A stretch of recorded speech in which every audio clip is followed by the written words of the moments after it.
Vous allez trouver un nom de domaine qui vous plaît, mais est-ce qu'il est libre? Et s'il est libre, est-ce qu'il est vraiment libre?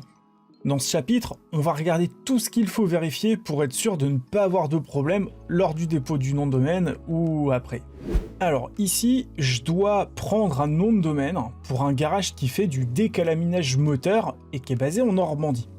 Donc, quand vous allez déposer un nom de domaine, il y a une chose que vous devez absolument savoir, c'est que au niveau juridique, un nom de domaine, c'est un signe distinctif pour une entreprise. C'est un petit peu comme un logo, si vous voulez. Donc, si, je dis une bêtise, je voulais déposer un site qui s'appelle le-bon-coin.fr et que le bon coin se retournait contre moi, je serais en tort. Je serai en tort pourquoi? Parce que là, c'est un cas flagrant de typo-squatting et il y a une notion qui est très importante, qui est la notion de confusion dans l'esprit du public. C'est vraiment la formule juridique telle qu'elle est employée.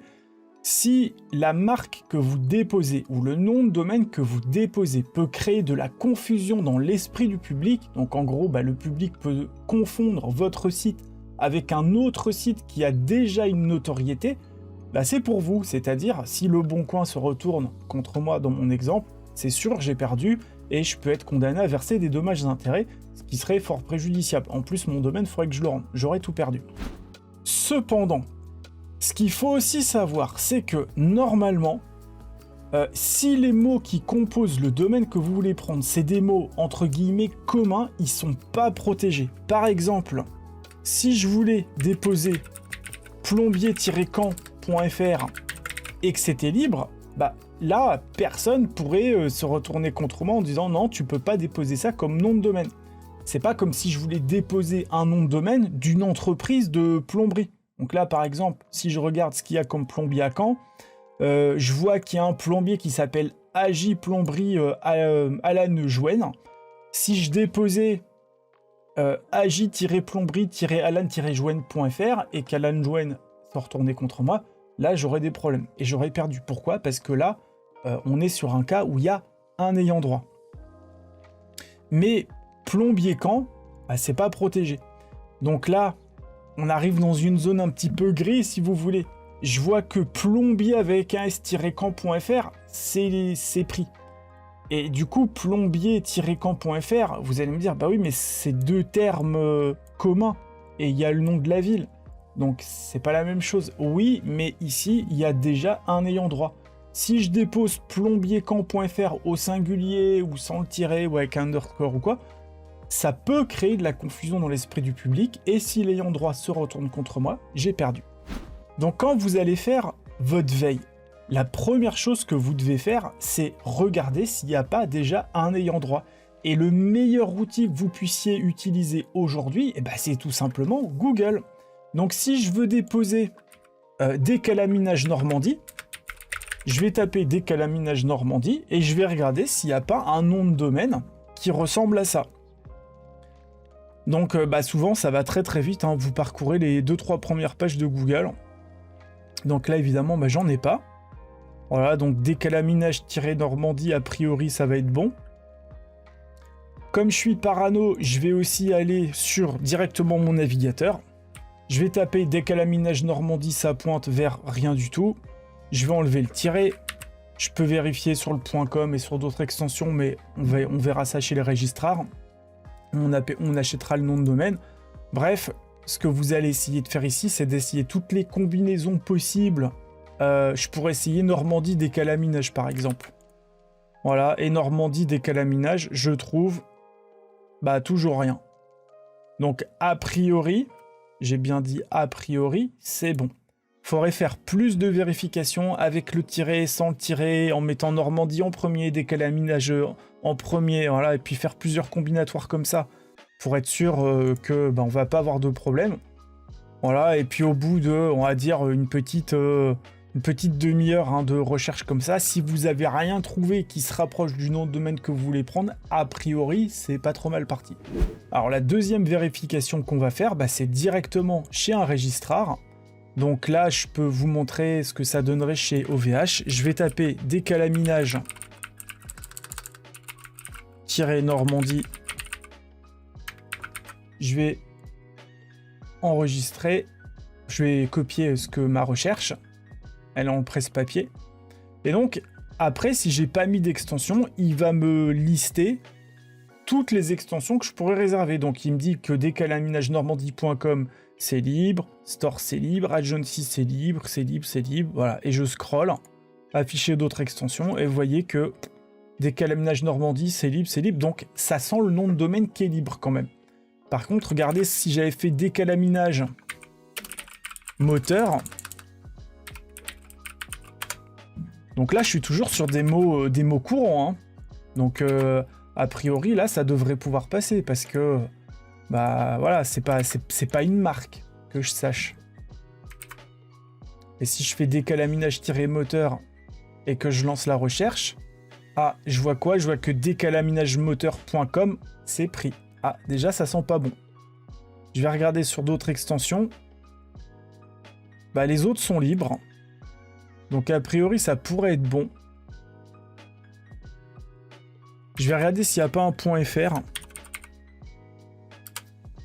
Enfin, il ne me l'a pas trouvé. Mais décalaminagemoteur.com c'est pris. Alors dans ces cas-là, ce que vous pouvez faire, vous copiez le nom de domaine, vous le mettez dans la barre d'adresse et vous regardez si c'est pas déjà exploité. Bah ouais. Si le nom de domaine est pris, mais que c'est pas exploité, c'est-à-dire il n'y a pas une page avec du contenu et un nom d'entreprise derrière. Comment ça pourrait porter préjudice à un ayant droit? Bah oui, c'est censé être un signe distinctif, donc s'il n'y a rien à distinguer, voilà. Et là, décalaminagemoteur.com, bah c'est pris, c'est enregistré, mais regardez, il n'y a pas de contenu. Voilà, là c'est le registrar chez qui il a été déposé. Donc je me dis, bah tiens, décalaminagemoteur.fr, du coup, si c'est libre, je le prendrai bien. Je vais vérifier décalaminage moteur. Et là, catastrophe, qu'est-ce que je vois? Oh, il y a déjà quelqu'un qui est dessus. Voilà, il y a quelqu'un qui a monté un site, donc je peux même pas prendre décalaminage sans le tirer moteur.fr. Pourquoi? Parce que bah il y a déjà une boîte qui l'exploite. Alors oui, effectivement, le site, il est assez minimaliste, mais quand même, si je pars là-dessus, je prends un risque. Et mon nom de domaine, j'ai pas envie de prendre de risque avec, donc je sais que décalaminage moteur, c'est mort. Même décalaminage-moteur-normandie, ça pourrait être un petit peu touchy. Bon, si on n'est pas sur la même zone de chalandise, a priori, voilà, ça craint moins, mais j'ai pas trop envie de prendre de risque. Du coup, décalaminage moteur, décalaminage normandie.fr, bah, pour moi, ça a l'air bon. Et quand je fais une recherche, il me dit que c'est libre. Il nous reste quand même une dernière vérif à faire directement auprès de l'INPI. La dernière vérif qu'on va faire, c'est ce qu'on appelle une recherche d'antériorité qu'on va faire ici sur Basemark INPI, sur le site de l'INPI, donc l'Institut National de la Propriété Intellectuelle. Et donc, on va vérifier que décalaminage Normandie est libre. Donc pour ça, on va consulter la base de données des marques françaises et de l'Union européenne. Donc il y a un bouton accéder ici. Et ensuite, on va taper la même chose, décalaminage Normandie. On pourra même regarder avec décalaminage tout court. Et là, du coup, il me trouve rien du tout. Alors on va taper décalaminage tout seul. Alors là, décalaminage, je vois qu'il y a déjà un petit peu plus de monde. Je vois qu'il y a AC décalaminage, MVR concept décalaminage, décalaminage 31, décalaminage francilien, Sud, Moselle. Donc il y a déjà des utilisateurs qui se sont amusés à déposer décalaminage quelque chose. Voilà, je fais ma recherche, je m'assure que c'est OK. Et donc bah là, du coup, il faudrait que je parcours les 142 entreprises pour m'assurer que décalaminage-Normandie, ce serait libre. Donc ça, c'est pour les noms d'entreprises qui... Enfin voilà, ça pourrait créer de la confusion dans l'esprit du public. Après, je peux aussi regarder les marques. Et en marque, bah là, vous voyez, il n'y a pas grand-chose. Il y a rapide décalaminage, 1, 2, 3 décalaminage, dame décalaminage, encore un 1, 2, 3 décalaminage. C'est drôle d'ailleurs. Alors on va regarder une fiche rapidement, je vais vous montrer à quoi ça ressemble. Donc un dépôt enregistré à l'INPI, donc ici il y a la marque. Ici vous voyez qu'il n'y a rien du tout, il n'y a pas de logo, donc il n'y a pas de logo qui a été déposé, il y a juste le nom qui a été déposé. Et donc ici je vois le déposant, donc c'est des infos publiques, je peux vous les montrer. le numéro d'enregistrement, le statut, la date, etc., etc. Et aussi la classification de Nice. Donc ça, c'est les services et les types de produits pour lesquels la marque a été déposée. Je peux pas déposer pour tout et n'importe quoi, en fait. Si je décide de déposer, je sais pas moi, Vaporette, ce sera pour une cigarette électronique et ça pourrait pas être pour un aspirateur. Voilà, je peux pas déposer, il faut toujours que ça reste cohérent. Voilà, vous pouvez également déposer un logo hein, quand vous déposez la marque. On en a vu passer, par exemple ici, 1, 2, 3 décalaminage. Voilà, ils ont déposé le logo.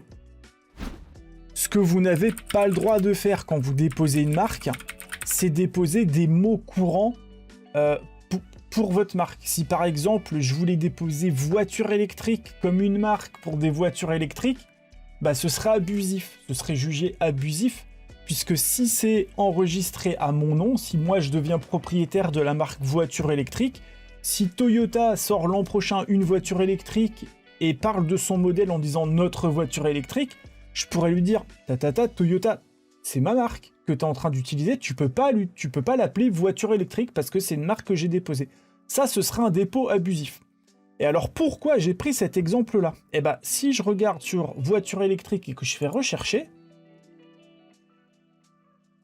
j'ai 11 marques qui ont été déposées sous l'appellation voiture électrique. Et je vous montre, parce que ça m'énerve, hein, en fait. Voilà. Là, je vais regarder la marque voiture électrique. Marque française. La marque, c'est voiture électrique. Il y a un logo, hein, voiture électrique. Marque semi-figurative. Bon, tu as des infos sur... voilà, etc. Et je trouve ça génial. Le déposant, c'est La Poste. Voilà, donc normalement ça, quand vous déposez un truc abusif, c'est possible que l'INPI dise « Ah non, monsieur, on prend pas parce que vous devez laisser les mots que vous avez utilisés à disposition du public parce que ça fait partie du secteur d'activité, tatati tatatat. » Bah là, par contre, La Poste, c'est passé. Voilà, donc ce que je veux dire, c'est que... c'est pas parce que vous avez déposé une marque à l'INPI que vous êtes complètement protégé. Bah oui, l'INPI, son boulot, c'est d'enregistrer les choses. Et c'est pas à eux de juger si c'est conforme au droit ou non. C'est à un juge de fond, un juge spécialiste de la propriété intellectuelle. C'est lui qui dira oui, t'as eu raison ou non, t'as pas eu raison. Et si t'as pas eu raison, ton dépôt de marque, il est dissous. S'il y a un ayant droit, tu peux être condamné à, etc. Bon, vous avez compris, c'est pas des histoires dans lesquelles on a envie de tremper. Donc je récapitule. Quand vous voulez déposer un nom de domaine, d'abord, vous vérifiez si, juste sur les termes que vous voulez utiliser, s'il n'y a pas déjà quelqu'un qui l'a pris. Je vais prendre l'exemple de Digital Cookie. Digital Cookie, il y a un truc de scout voilà, aux États-Unis qui s'appelle digitalcookie.girlscout.org. Est-ce que ça peut créer de la confusion dans l'esprit du public ? Non. Pourquoi ? Parce que c'est un truc de scout qui vend des cookies. Donc, moi, je vends de la formation, on va difficilement se court-circuiter, si vous voulez. Mais ça n'empêche pas que, voilà, faut rester prudent. La première chose que vous faites, c'est une petite recherche Google avec les mots que vous voulez utiliser. Si vous voyez quelqu'un qui a un nom qui se rapproche dans la même catégorie de Nice que vous, c'est pas forcément une bonne idée, il faudra changer. Vous passez 5-10 minutes, 20 minutes sur Google pour vérifier qu'il n'y a personne qui va utiliser ça. Et ensuite, vous pouvez vérifier chez le registrar si le nom de domaine est libre. Vous mettez avec des tirets, sans les tirets, avec les S, sans les S. Vous changez les ordres et tout. Il faut être un petit peu parano pour être sûr que vous n'aurez pas de problème. Et si là c'est bon, le dernier truc, vous allez faire la vérif sur Basemark INPI pour vous assurer qu'au moins en France, il n'y a personne qui est sur le même nom que ce que vous voulez utiliser. Et si tout ça est bon, a priori, c'est OK, vous pouvez y aller. Après, en droit, tant que personne se plaint, vous n'avez pas de problème. Si un jour quelqu'un se plaint, peut-être vous aurez des problèmes si le juge sur le fond estime que. Mais plus vous aurez fait de vérification en amont, plus vous aurez l'esprit tranquille et moins vous aurez de chances de vous retrouver dans une situation inconfortable.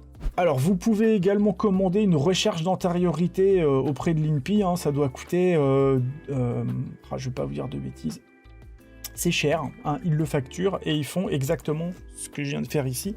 C'est-à-dire ils font une recherche dans leur marque, dans leur base, et ils vous envoient un courrier en vous précisant, c'est pas parce qu'on a fait la recherche que c'est bon. C'est un peu bizarre, mais c'est comme ça. Voilà, donc si vous avez des questions comme d'habitude, le groupe Facebook, le Heartbeat, et je vous retrouve dans la prochaine vidéo où on va déposer un nom de domaine chez un registrar.